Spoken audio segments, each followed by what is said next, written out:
ನಮಸ್ಕಾರ, first tube ನ ಮತ್ತೊಂದು ವಿಡಿಯೋಗೆ ಸ್ವಾಗತ.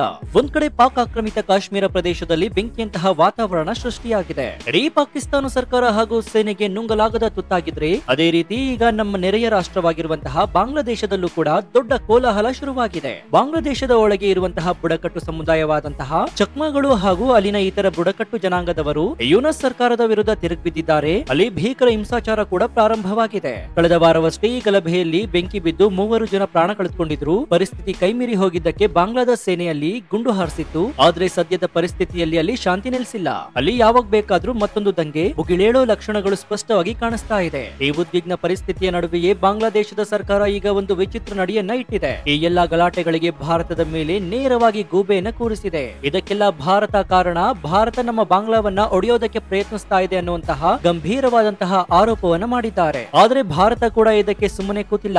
ತಕ್ಷಣವೇ ತಕ್ಕ ತಿರುಗೇಟನ್ನ ಕೊಟ್ಟಿದೆ. ಒಟ್ಟಾರೆಯಾಗಿ ಈ ಬುಡಕಟ್ಟು ಜನಾಂಗದವರ ಗಲಭೆಯ ಕಾರಣದಿಂದಾಗಿ ಈಗ 2 ರಾಷ್ಟ್ರಗಳ ನಡುವೆ ಅಂದ್ರೆ ಭಾರತ ಮತ್ತು ಬಾಂಗ್ಲಾದೇಶಗಳ ನಡುವೆ ಮತ್ತೊಂದು ಬಾಂಬ್ ಸಿಡಿದಿದೆ. ಹಾಗಾದ್ರೆ ಈ ಒಳಜಗಳದ ಕಾರಣದಿಂದಾಗಿ ಬಾಂಗ್ಲಾದೇಶ ಮತ್ತೊಮ್ಮೆ 2 ತುಂಡಾಗುತ್ತಾ? ಈ ಗಲಭೆಗೆ ಕಾರಣವಾದಂತಹ ಈ ಚಕ್ಮಾ ಜನಾಂಗದವರು ಯಾರು? ಇವರಿಗೆ ಭಾರತದ ಮೇಲೆ ಯಾಕಿಷ್ಟು ಪ್ರೀತಿ? ಬಾಂಗ್ಲಾದೇಶದ ಈ ಆರೋಪಕ್ಕೆ ಹಿಂದಿನ ಇತಿಹಾಸವೇನು? ಈ ಎಲ್ಲಾ ಪ್ರಶ್ನೆಗಳಿಗೆ ಉತ್ತರವನ್ನ ಇವತ್ತಿನ ಈ ವಿಡಿಯೋದಲ್ಲಿ ಸಂಪೂರ್ಣವಾಗಿ ನೋಡೋಣ.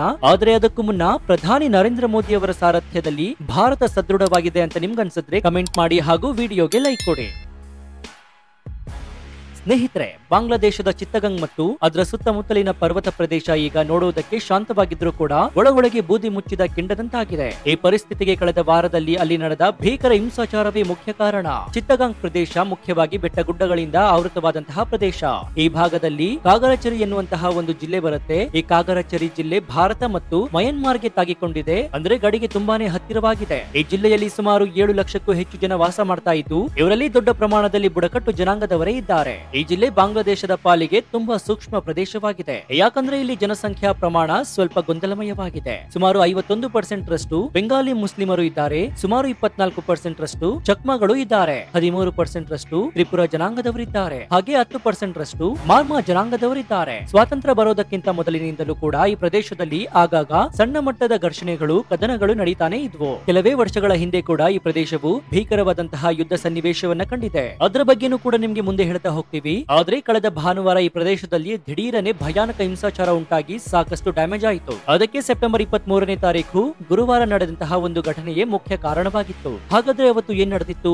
ಸೆಪ್ಟೆಂಬರ್ 23 ಗುರುವಾರದಂದು ಬುಡಕಟ್ಟು ಜನಾಂಗದವರಿಗೆ ಸೇರಿದ ಒಬ್ಬ ಚಿಕ್ಕ ಹುಡುಗಿ ಟ್ಯೂಷನ್ ಮುಗಿಸಿಕೊಂಡು ಮನೆಗೆ ವಾಪಸ್ ಬರ್ತಾ ಇದ್ಲು. ಸಾಮಾನ್ಯವಾಗಿ ಪ್ರತಿದಿನ ಸಂಜೆಯೊಳಗೆ ಮನೆ ಸೇರ್ತಾ ಇದ್ದಂತಹ ಹುಡುಗಿ ಅಂದು ರಾತ್ರಿ 10 ಗಂಟೆ ಆದ್ರೂ ಕೂಡ ಪತ್ತೆಯಾಗಿರ್ಲಿಲ್ಲ. ಹೀಗಾಗಿ ಮನೆಯವರೆಲ್ಲ ಆ ಬಾಲಕಿಯನ್ನು ಹುಡುಕೋದಕ್ಕೆ ಶುರು ಮಾಡಿದ್ರು. ಎಲ್ಲೆಲ್ಲೋ ಹುಡುಗಿ ಸಾಕಾದ ನಂತರ ಆ ಹುಡುಗಿ ಕೊನೆಗೆ ರಸ್ತೆ ಪಕ್ಕದಲ್ಲಿ ಪ್ರಜ್ಞಾಹೀನ ಸ್ಥಿತಿಯಲ್ಲಿ ಪತ್ತೆಯಾಗಿದ್ಲು. ತಕ್ಷಣವೇ ಆ ಹುಡುಗಿಯನ್ನ ಆಸ್ಪತ್ರೆಗೆ ಸಾಗಿಸಿ ವಿಚಾರಣೆ ಮಾಡಿದಾಗ ಆಕೆಯ ಮೇಲೆ ಸಾಮೂಹಿಕ ಅತ್ಯಾಚಾರ ನಡೆದಿರೋದು ಬೆಳಕಿಗೆ ಬಂದಿತ್ತು. ಅದಕ್ಕಿಂತ ಮುಖ್ಯವಾಗಿ ಆ ಕೃತ್ಯವನ್ನು ಎಸಗಿದವರು ಬೆಂಗಾಲಿ ಮುಸ್ಲಿಮರೇ ಅನ್ನೋ ವಿಚಾರ ಕೂಡ ತಿಳಿದು ಬಂದಿದ್ದು, ಇದರಿಂದ ಬುಡಕಟ್ಟು ಜನಾಂಗದವರು ಅಕ್ಷರಶಃ ರೊಚ್ಚಿಗೆದ್ದು ಬೀದಿಗಿಳಿದಿದ್ದಾರೆ. ಆ ಒಂದು ಅನ್ಯಾಯವನ್ನ ಖಂಡಿಸಿ ಬೀದಿಗೆ ಇಳಿದ ಜನರು ಆ ಗುಡ್ಡಗಳ ಮೇಲೆ ವಾಸ ಮಾಡ್ತಿದ್ದಂತಹ ಬುಡಕಟ್ಟು ಜನಾಂಗದವರೆಲ್ಲ ಒಟ್ಟಾಗಿ ಕೆಳಗೆ ಇಳಿದು ಬಂದು ಕಂಡಲ್ಲಿ ಹೊಡೆಯೋದಕ್ಕೆ ಶುರು ಮಾಡಿದ್ರು. ರಸ್ತೆಗಳನ್ನ ಸಂಪೂರ್ಣವಾಗಿ ಬ್ಲಾಕ್ ಮಾಡಿದ್ರು. ಸರ್ಕಾರಿ ವಾಹನಗಳಿಗೆ ಬೆಂಕಿ ಹಚ್ಚಿದ್ರು. ಅಂಗಡಿ ಮುಂಗಟ್ಟುಗಳನ್ನ ಭಸ್ಮ ಮಾಡಿದ್ರು. ಆ ಸ್ಥಳಕ್ಕೆ ಬಂದ ಪೊಲೀಸರನ್ನು ಕೂಡ ವಾಪಸ್ ಓಡಿಸಿದ್ರು. ಕಡೆಗೆ ಅಲ್ಲಿನ ಪರಿಸ್ಥಿತಿ ಸಂಪೂರ್ಣ ನಿಯಂತ್ರಣಕ್ಕೆ ಸಿಗದೇ ಇದ್ದಾಗ ಬಾಂಗ್ಲಾದೇಶ ಸೇನೆ ಬಂದು ಪರಿಸ್ಥಿತಿನ ತಿಳಿಗೊಳಿಸುವುದಕ್ಕೆ ಗುಂಡು ಹಾರಿಸಿತ್ತು. ಆದ್ರೆ ಜನ ಅದನ್ನ ಕೇಳಿರ್ಲಿಲ್ಲ. ಸೇನೆ ಯಾವಾಗ ಗುಂಡು ಹಾರಿಸೋದಕ್ಕೆ ಶುರು ಮಾಡಿತ್ತು, ಪರಿಸ್ಥಿತಿ ಇನ್ನಷ್ಟು ಹಾಳಾಗೋದಕ್ಕೆ ಶುರುವಾಯಿತು. 3 ನಾಗರಿಕರ ಹತ್ಯೆಯಾಯಿತು. ಕೊನೆಗೆ ಬುಡಕಟ್ಟು ಜನರು ಸೇನೆಯ ವಿರುದ್ಧವೇ ತಿರುಗಿ ಬಿದ್ದಿದ್ರು. ಈ ಘರ್ಷಣೆಯಲ್ಲಿ ಸಾಕಷ್ಟು ಸೈನಿಕರು ಕೂಡ ಗಾಯಗೊಂಡಿದ್ರು. ಸಾರ್ವಜನಿಕರೇ ಸೇನೆಯ ವಿರುದ್ಧ ನಿಂತಾಗ ಸೇನಾ ಜನರಲ್ಗಳು, ರಾಜಕೀಯ ಪಕ್ಷಗಳು, ಜನಪ್ರತಿನಿಧಿಗಳು ಸೇರಿದಂತೆ ಎಲ್ಲರೂ ಕೂಡ ತಕ್ಷಣ ಆ ಜನರ ಜೊತೆಗೆ ಮಾತುಕತೆ ನಡೆಸಿ ಅಂತ ಹೇಳೋದಕ್ಕೆ ಶುರು ಮಾಡಿದ್ರು. ಮೊದಲಿಗೆ ಆ ಪ್ರದೇಶದಲ್ಲಿ ಇಂಟರ್ನೆಟ್ ಸಂಪರ್ಕವನ್ನ ಬಂದ್ ಮಾಡಲಾಯಿತು. ಶಾಲಾ ಕಾಲೇಜು ಸರ್ಕಾರಿ ಕಚೇರಿಗಳು ಕೂಡ ಬಂದಾದ್ವು. ಸಂಪೂರ್ಣವಾಗಿ ಎಲ್ಲವೂ ಕೂಡ ಶಟ್ ಡೌನ್ ಆಯಿತು. ಪರಿಸ್ಥಿತಿ ನಿಯಂತ್ರಣಕ್ಕೆ ತರೋದಕ್ಕೆ ತಕ್ಷಣವೇ ಸೆಕ್ಷನ್ 144 ಜಾರಿ ಮಾಡಲಾಯಿತು. ಕೊನೆಗೆ ಆ ಪ್ರದೇಶದಲ್ಲಿ ಎಲ್ಲವೂ ಕೂಡ ಸ್ತಬ್ಧವಾಯಿತು. ಆದ್ರೆ ಈ ಘಟನೆಯ ಬಿಸಿ ಇನ್ನೂ ಕೂಡ ನಿಂತಿಲ್ಲ. ಅಲ್ಲಿನ ಜನರು ಯಾವಾಗ ಬೇಕಾದ್ರೂ ಕೂಡ ಮತ್ತೆ ಬೀದಿಗಿಳಿಯೋ ಲಕ್ಷಣ ಕೂಡ ಕಾಣಿಸ್ತಾ ಇದೆ. ಈ ಉದ್ವಿಗ್ನತೆಯ ನಡುವೆಯೂ ಕೂಡ ಬಾಂಗ್ಲಾದೇಶ ಸರ್ಕಾರ ಈಗ ಭಾರತದ ಮೇಲೆ ಆರೋಪವನ್ನ ಮಾಡಿದೆ. ಇದಕ್ಕೆಲ್ಲ ಭಾರತವೇ ಕಾರಣ ಅಂತ ಕೂಡ ದೂರಿದೆ. ಈ ಅತ್ಯಾಚಾರದ ಪ್ರತಿಭಟನೆಗೆ ಸಂಬಂಧಿಸಿದಂತೆ ಬಾಂಗ್ಲಾ ಸರ್ಕಾರ ಇವತ್ತು ಭಾರತದ ಮೇಲೆ ಯಾಕೆ ಆರೋಪವನ್ನ ಮಾಡ್ತಾ ಇದೆ ಅನ್ನೋ ವಿಚಿತ್ರ ಅನುಮಾನ ನಿಮ್ಮ ಮನಸ್ಸಿನಲ್ಲಿ ಬಂದಿರಬಹುದು. ಆದ್ರೆ ಇದು ಬಾಂಗ್ಲಾದೇಶ ಭಾರತದ ಮೇಲೆ ಮಾಡ್ತಿರುವಂತಹ ಮೊದಲ ಆರೋಪವಲ್ಲ.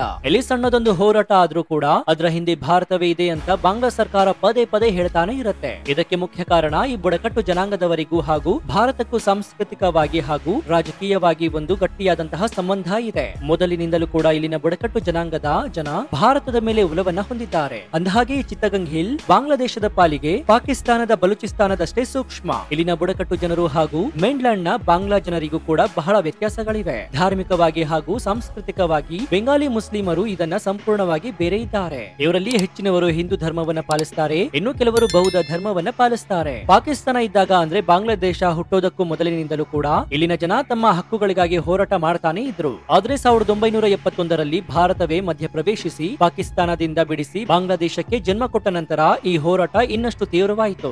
ಯಾಕಂದ್ರೆ ಸ್ವತಂತ್ರ ಸಿಕ್ಕ ನಂತರ ಬಾಂಗ್ಲಾದೇಶದ ಸರ್ಕಾರಗಳು ಒಂದು ನಿರ್ಧಾರಕ್ಕೆ ಬಂದವು. ಇಡೀ ಬಾಂಗ್ಲಾದೇಶ ಬೆಂಗಾವಲಿಗೆ ಮಾತ್ರ ಸೇರಿದ್ದು ಅನ್ನೋ ತರಹದಲ್ಲಿ ನೀತಿಯನ್ನ ರೂಪಿಸಿದ್ರು. ಬೆಂಗಾಲಿ ಭಾಷೆಗೆ ಬೆಂಗಾಲಿ ಸಂಸ್ಕೃತಿಗೆ ಉತ್ತೇಜನ ಕೊಟ್ರು. ಇಸ್ಲಾಂ ಪ್ರಭಾವಿತ ರಾಷ್ಟ್ರೀಯತೆಗೆ ಪ್ರಾಮುಖ್ಯತೆಯನ್ನ ನೀಡೋದಕ್ಕೆ ಶುರು ಮಾಡಿದ್ರು. ಇದು ಅಲ್ಲಿನ ಬುಡಕಟ್ಟು ಜನಾಂಗದವರಿಗೆ ಇಷ್ಟ ಆಗ್ಲೇ ಇಲ್ಲ. ಸರ್ಕಾರ ಬುಡಕಟ್ಟು ಜನಾಂಗದವರನ್ನ 2ನೇ ದರ್ಜೆ ನಾಗರಿಕರನ್ನಾಗಿ ನೋಡೋದಕ್ಕೆ ಶುರು ಮಾಡಿತು. ಅವರನ್ನ ಪ್ರತ್ಯೇಕ ಸಮುದಾಯವಾಗಿ ಗುರುತಿಸೋದಕ್ಕೆ ಸರ್ಕಾರ ನಿರಾಕರಿಸಿತ್ತು. ಸರ್ಕಾರದ ಈ ನಡೆಯಿಂದ ರೂಸಿ ಹೋದಂತಹ ಬುಡಕಟ್ಟು ಜನಾಂಗದವರು ಹಾಗಿದ್ರೆ ನಮಗೆ ಸ್ವಾಯತ್ತತೆಯನ್ನ ಕೊಡಿ, ನಮಗೆ ನಿಮ್ಮ ಸಹಾಯವೇ ಬೇಡ, ನಮ್ಮ ಸಾಂಸ್ಕೃತಿಕ ಹಕ್ಕುಗಳನ್ನ ಕೊಡಿ, ನಾವು ಬೇರೆಯಾಗಿರ್ತೀವಿ, ನಮ್ಮ ಪ್ರದೇಶದಲ್ಲಿ ನಮಗೆ ಬದುಕೋದಕ್ಕೆ ಪ್ರತ್ಯೇಕವಾಗಿ ಬಿಡಿ, ಹೀಗಂತ ಹೋರಾಟವನ್ನ ಶುರು ಮಾಡಿದ್ರು. ಆದ್ರೆ ಅವರ ಯಾವ ಬೇಡಿಕೆಯನ್ನು ಕೂಡ ಬಾಂಗ್ಲಾ ಸರ್ಕಾರ ಕೇಳಲೇ ಇಲ್ಲ. ಮೊದಲಿಗೆ ಹಂತ ಹಂತವಾಗಿ ಅವರ ಹೋರಾಟವನ್ನ ಹತ್ತಿಕ್ಕೋದಕ್ಕೆ ಶುರು ಮಾಡಿತ್ತು. ಹೋರಾಟವನ್ನ ಹತ್ತಿಕ್ಕೋ ಪ್ರಯತ್ನವಾಗಿ ಬಾಂಗ್ಲಾ ಸರ್ಕಾರ ಒಂದು ತಂತ್ರವನ್ನು ಬಳಸಿತು. ಮೊದಲಿಗೆ ಕಪ್ತಾಯಿ ಡ್ಯಾಂ ನಿರ್ಮಾಣ ಮಾಡುವಾಗ ಈ ಚಕ್ಮಾ ಜನಾಂಗದವರನ್ನ ಅವರ ಪಿತ್ರಾರ್ಜಿತ ಜಾಗದಿಂದ ಬಲವಂತವಾಗಿ ಸ್ಥಳಾಂತರ ಮಾಡಲಾಯಿತು. ನಂತರ ಬೆಂಗಾಲಿ ಸೆಟಲ್ಮೆಂಟ್ ಪಾಲಿಸಿಯನ್ನ ನೀತಿಯನ್ನ ಜಾರಿಗೆ ತಂದ್ರು. ಈ ನೀತಿಯ ಪ್ರಕಾರ ಸ್ವಂತ ಜಾಗ ಅಥವಾ ಭೂಮಿ ಇಲ್ಲದ ಬೆಂಗಾಲಿ ಮುಸ್ಲಿಮರಿಗೆ ಈ ಚಿತ್ತಗಂಗ್ ಹಿಲ್ ಪ್ರದೇಶದಲ್ಲಿ ಬಂದು ವಾಸ ಮಾಡೋದಕ್ಕೆ ಸೆಟಲ್ ಆಗೋದಕ್ಕೆ ಸರ್ಕಾರದ ವತಿಯಿಂದಲೇ ಪ್ರೋತ್ಸಾಹ ಕೊಟ್ರು. ಇದರಿಂದ ಏನಾಯ್ತಂದ್ರೆ ಆ ಪ್ರದೇಶದ ಜನಸಂಖ್ಯೆಯ ಸ್ವರೂಪವೇ ಸಂಪೂರ್ಣವಾಗಿ ಚೇಂಜ್ ಆಯಿತು. ಸ್ಥಳೀಯರಾದಂತಹ ಬುಡಕಟ್ಟು ಜನಾಂಗದವರಿಗಿಂತ ಬೆಂಗಾಲಿ ಮುಸ್ಲಿಮರ ಸಂಖ್ಯೆ ಜಾಸ್ತಿ ಆಯಿತು. ಇವತ್ತು ಆ ಪ್ರದೇಶದಲ್ಲಿ 51% ಬೆಂಗಾಲಿ ಮುಸ್ಲಿಮರೇ ಇದ್ದಾರೆ. ಹಾಗೆ ಈ ಬೆಂಗಾಲಿ ಸೆಟಲ್ಮೆಂಟ್ ನ ಜನರನ್ನ ರಕ್ಷಣೆ ಮಾಡೋದಕ್ಕೆ ಆ ಪ್ರದೇಶದಲ್ಲಿ ಸೇನಾ ಉಪಸ್ಥಿತಿಯನ್ನ ಕೂಡ ಜಾಸ್ತಿ ಮಾಡಲಾಯಿತು. ಇದನ್ನೆಲ್ಲ ನೋಡಿದ ಸ್ಥಳೀಯ ಬುಡಕಟ್ಟು ಜನಾಂಗದವರು ತಮ್ಮ ರಕ್ಷಣೆಗಾಗಿ ಆಯುಧಗಳನ್ನ ಹಿಡಿದುಕೊಂಡು ಬೀದಿಗಿಳಿದ್ರು. PCJSS ಅನ್ನುವಂತಹ ರಾಜಕೀಯ ಪಕ್ಷವನ್ನ ಕಟ್ಕೊಂಡ್ರು. ಶಾಂತಿ ವಾಹಿನಿ ಎನ್ನುವಂತಹ ಒಂದು ಹೊಸ ಸೇನಾ ಗುಂಪು ಎದ್ದು ನಿಂತಿತ್ತು. ನಿಮ್ಗೆಲ್ಲ ಗೊತ್ತಿರಬಹುದು, ಬಾಂಗ್ಲಾದೇಶ ಹುಟ್ಟೋ ಟೈಮ್ ನಲ್ಲಿ ಪಾಕಿಸ್ತಾನದ ವಿರುದ್ಧ ಮುಕ್ತ ವಾಹಿನಿಗಳನ್ನ ಹುಟ್ಟು ಹಾಕಲಾಯಿತು.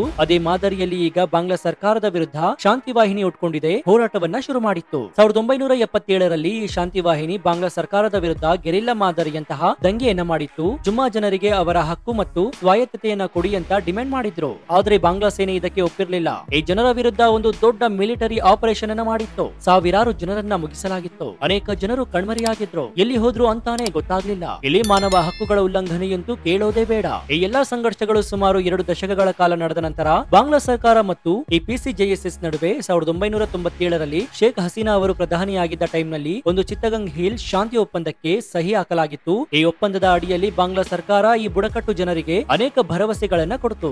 ಅವರಿಗೆ ಸ್ವಂತ ಆಡಳಿತ ಅಂದ್ರೆ ಸ್ವಾಯತ್ತ ಆಡಳಿತವನ್ನ ಕೊಡ್ತೀವಿ, CHT ಪ್ರದೇಶಕ್ಕೆ ಪ್ರತ್ಯೇಕ ಸಚಿವಾಲಯ ಸ್ಥಾಪನೆ ಮಾಡ್ತೀವಿ, ಭೂಮಿ ವಿವಾದವನ್ನ ನೋಡಿಕೊಳ್ಳುವುದಕ್ಕೆ ಲ್ಯಾಂಡ್ ಡಿಸ್ಪ್ಯೂಟ್ ರೆಗ್ಯುಲೇಷನ್ ಕಮಿಷನ್ ಅನ್ನ ಸ್ಥಾಪಿಸ್ತೀವಿ, ಹಾಗೆ ನಿಧಾನವಾಗಿ CHT ಪ್ರದೇಶದಿಂದ ಸೇನೆಯನ್ನು ವಾಪಸ್ ಕಳಿಸಿಕೊಳ್ತೀವಿ ಎನ್ನುವಂತಹ ಭರವಸೆಯನ್ನ ಕೂಡ ಕೊಟ್ಟಿದ್ರು. ಆದ್ರೆ ಈ ಒಪ್ಪಂದದಲ್ಲಿ ಕೊಟ್ಟ ಭರವಸೆಗಳು ಭಾಗಶಃ ಮಾತ್ರ ಜಾರಿಯಾಗಿವೆ. ಇನ್ನೂ ಅನೇಕ ಪ್ರಮುಖ ಭರವಸೆಗಳು ಹಾಗೆ ಉಳಿದುಕೊಂಡಿವೆ. ವಿವಾದ ಮಾತ್ರ ಹಾಗೆ ಮುಂದುವರೆದಿದೆ. 2022ರ ನಂತರ ಈ ಹೋರಾಟ ಮತ್ತೆ ಉಲ್ಬಣಗೊಂಡಿದೆ. ಬಾಂಗ್ಲಾ ಸೇನೆಯ ವಿರುದ್ಧ ಈ ಬುಡಕಟ್ಟು ಜನಾಂಗದವರು ಕಾಡು ಮೇಡುಗಳಲ್ಲಿ ನಿಂತು ಗಲಾಟೆಯನ್ನ ಮಾಡ್ತಿದ್ದಾರೆ. ಆಗಾಗ ಬೆಂಗಾಳಿ ಸೆಟ್ಲರ್ಸ್ ಹಾಗೂ ಜುಮ್ಮಾ ಜನರ ನಡುವೆ ಉದ್ವಿಗ್ನತೆ ಆಗ್ತಾನೆ ಇರುತ್ತೆ. ಬಾಂಗ್ಲಾದಲ್ಲಿರುವಂತಹ ಮೂಲಭೂತವಾದಿಗಳು ಮತ್ತು ಬೆಂಗಾಲಿ ಮುಸ್ಲಿಮರು ಈ ಬುಡಕಟ್ಟು ಜನರ ಮೇಲೆ ಪದೇ ಪದೇ ದೌರ್ಜನ್ಯ ಮಾಡ್ತಾನೆ ಇರ್ತಾರೆ. ಆದ್ರೆ ಸಂಖ್ಯೆಯಲ್ಲಿ ಸಣ್ಣದಿದ್ದರೂ ಕೂಡ ಈ ಬುಡಕಟ್ಟು ಜನ ಒಟ್ಟೊಟ್ಟಿಗೆ ಬಂದು ಬೆಂಗಾಲಿಗಳಿಗೆ ಸರಿಯಾಗಿ ಬಿಸಿ ಮುಟ್ಟಿಸ್ತಾನೆ ಇರ್ತಾರೆ. ಹೀಗಾಗಿ ಅವರ ಹಿಂದೆ ಭಾರತವೇ ಇದೆ ಅನ್ನೋದು ಬಾಂಗ್ಲಾದೇಶದ ಬಹುದೊಡ್ಡ ಆರೋಪವಾಗಿದೆ. ಹಾಗಾದ್ರೆ ಬಾಂಗ್ಲಾದೇಶ ಯಾಕೆ ಈ ಆರೋಪವನ್ನ ಮಾಡ್ತಾ ಇದೆ? ಇದಕ್ಕೆ ಕಾರಣವೇನು? ಈ ಚಿತ್ತಗಂಗ್ ಹಿಲ್ ಪ್ರದೇಶ ಭಾರತದ ಗಡಿಗೆ ಒತ್ತಿಕೊಂಡಂತೆ ಇದೆ, ಗಡಿಯನ್ನ ಹಂಚಿಕೊಳ್ಳುತ್ತೆ.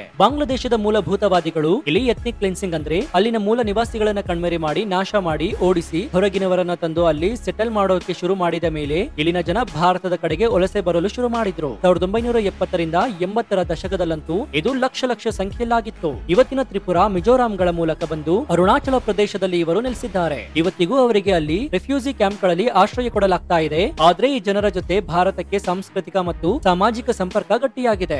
ಎರಡು ಬಾರ್ಡರ್ಗಳ ಅಕ್ಕಪಕ್ಕದಲ್ಲಿ ಒಂದೇ ಸಮುದಾಯದ ಜನ ಅಂದ್ರೆ ಚಕ್ಮಗಳು ಜಮಾತ್ ಜನ ಹರಡಿಕೊಂಡು ವಾಸ ಮಾಡ್ತಿದ್ದಾರೆ. ಬಾರ್ಡರ್ ಆಮೇಲೆ ಬಂದಿದೆ. ಅಕ್ಕಪಕ್ಕದ ಮನೆಗಳಷ್ಟೇ ಅವರ ಸಂಪರ್ಕದಲ್ಲಿ ಗಟ್ಟಿಯಾಗಿದೆ. ಇಲ್ಲಿರುವಂತಹ ತ್ರಿಪುರ ಜನಾಂಗದವರಿಗಂತೂ ಇದು ಅಕ್ಕಪಕ್ಕದ ಮನೆಯವರಷ್ಟೇ ಕಾಂಟ್ಯಾಕ್ಟ್ ಇದೆ. ಹೀಗಾಗಿ ಭಾರತ ಅದನ್ನ ಅಡ್ವಾಂಟೇಜ್ ಆಗಿ ತೆಗೆದುಕೊಂಡು ನಮ್ಮ ಬಳಿ ಆಶ್ರಯ ಕೊಟ್ಟು ಅವರನ್ನ ನಮ್ಮ ವಿರುದ್ಧ ದಂಗೆ ಎಬ್ಬಿಸ್ತಾ ಇದೆ ಅನ್ನೋದು ಬಾಂಗ್ಲಾದೇಶದ ಬಹುದೊಡ್ಡ ಆರೋಪವಾಗಿದೆ. ಅವರಿಗೆ ಗೆರಿಲ್ಲಾ ಮಾದರಿಯ ಯುದ್ಧ ಹೇಳಿಕೊಟ್ಟು ಟ್ರೈನಿಂಗ್ ಕೊಟ್ಟು ಶೆಲ್ಟರ್ ಅಂದ್ರೆ ಆಶ್ರಯ ಮತ್ತು ಆಯುಧ ಸಪ್ಲೈ ಮಾಡಿ ನಮ್ಮ ಮೇಲೆ ಅವರ ಮೂಲಕ ದಾಳಿ ಮಾಡಿಸ್ತಾ ಇದ್ದಾರೆ ಅಂತ ಬಾಂಗ್ಲಾದೇಶ ಆರೋಪ ಮಾಡ್ತಾ ಇದೆ. ಈ ವಿಚಾರವನ್ನೇ ಇಟ್ಕೊಂಡು ಬಾಂಗ್ಲಾದೇಶದಲ್ಲಿ ಪ್ರತಿಭಟನೆಗಳು ಕೂಡ ನಡೀತಾ ಇವೆ. ಆದ್ರೆ ಭಾರತ ಯಾವುದೇ ಕಾರಣಕ್ಕೂ ಈ ಆರೋಪವನ್ನು ಒಪ್ಕೊಂಡಿಲ್ಲ. ವಿಶ್ವಸಂಸ್ಥೆ ಕೂಡ ಬಾಂಗ್ಲಾದೇಶ ಈ ವಿಚಾರದಲ್ಲಿ ಸರಿಯಾಗಿ ನಡ್ಕೊಳ್ಬೇಕು ಅಂತ ಆಗ್ರಹ ಮಾಡಿದೆ. ಸೊ ನೋಡಿದ್ರಲ್ಲ ಬಾಂಗ್ಲಾದಲ್ಲಿ ನಡೀತಿರುವಂತಹ ಸಂಘರ್ಷದ ಕ್ವಿಕ್ ರಿಪೋರ್ಟ್ ಅನ್ನ. ಇದಾಗಿತ್ತು ಈ ಕ್ಷಣದ ವಿಶೇಷ. ನೋಡ್ತಾ ಇರಿ ಫಸ್ಟ್ ಟ್ಯೂಬ್ ಕನ್ನಡ. ಧನ್ಯವಾದ.